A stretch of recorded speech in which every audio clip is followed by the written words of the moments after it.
As the Celtics and the Heat battle it out for the 3 seed in the East, and the Trailblazers play the Rockets for their chance to make the cut in the playoffs, I'll be here to give you your picks for FanDuel's late night slate on Tuesday, August 4th. My name's Quick Pick Nick, and using math, computer science, and 2,000 lines of code, I found these results for tonight's games. The lock of the week today is Jay Crowder, the Heat's new starter and your first small forward. At an average output per game only about 8 points lower than that of top-priced power forward Jaylen Brown and $2,000 cheaper, Crowder is the most undervalued player available in this slate. Look for Crowder to be able to make space and make plays as a sharpshooter Tuesday night, as he will likely outperform any other player anywhere near his low price range. The next lock in your lineup ought to be Jusuf Nurkic, who certainly made a splash with his return to the NBA. Over the course of his first 2 games in the bubble and his first 2 games in the 2019 season overall, Nurkic netted over 30 points and scored north of 55 fantasy points in each game. Nurkic is expected to outperform any other center available, so if you don't want to get left behind in this category, Nurkic needs a spot in your lineup. The next 2 locks for Tuesday night's games are both shooting guards, those being Rockets' James Harden and Heat Tyler Hero. Harden, similarly to Nurkic, is another player that you absolutely need to have in your lineup if you don't want to be left behind with a significant point differential at the small forward position if you were to choose anybody else. On the other hand, while Hero probably won't score more than 30 points, Hero is the most solid option for less than $4,000 at the small forward position. Only $100 above the minimum at $3,600, Hero has the potential to score at least 20 fantasy points, which is more than enough for a player who is mainly just in your lineup to save money. Players that should be avoided in this slate are Hassan Whiteside, Gordon Hayward, and Jaylen Brown. Although Whiteside has seen some playing time since Nurkic's return, his output is very little compared to the numbers he was putting up as the starting center on the team.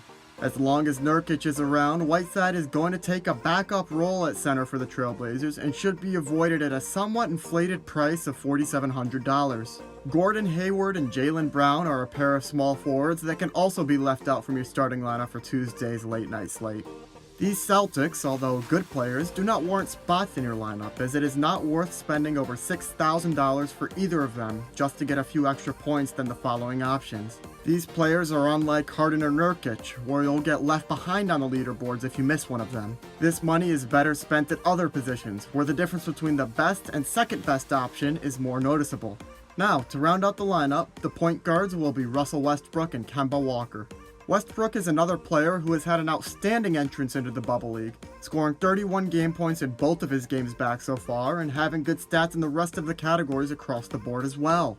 As for Walker, he makes the cut for this slate because of his consistency. His 2 games in the bubble so far have put him at about 20 fantasy points each, but he is able to score a decent amount of points in game to make up for his relatively low price. My model also recommends Carmelo Anthony as your second small forward. As voted by the players, Melo is one of the hardest players to guard in the league, and his numbers reflect that, averaging almost 30 fantasy points per game. He'll have a favorable matchup against the Rockets as well, so Anthony is primed to have a high-scoring game Tuesday night in terms of fantasy value.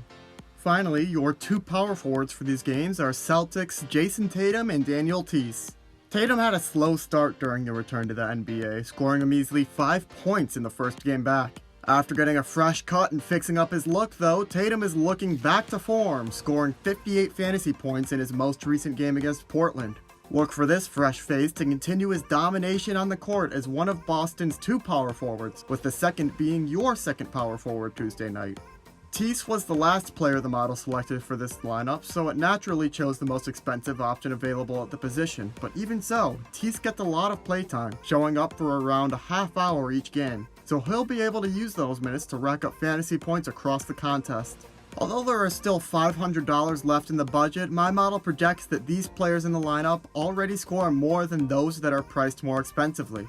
So changing your lineup just to get $0 remaining could result in a loss of points overall. However, feel free to upgrade a player that you might not feel as confidently about as I do. This has been Quick Pick Nick, the intersection for sports, data analysis, and speed. Stay tuned for more lineups later this week and next week. Thanks for watching.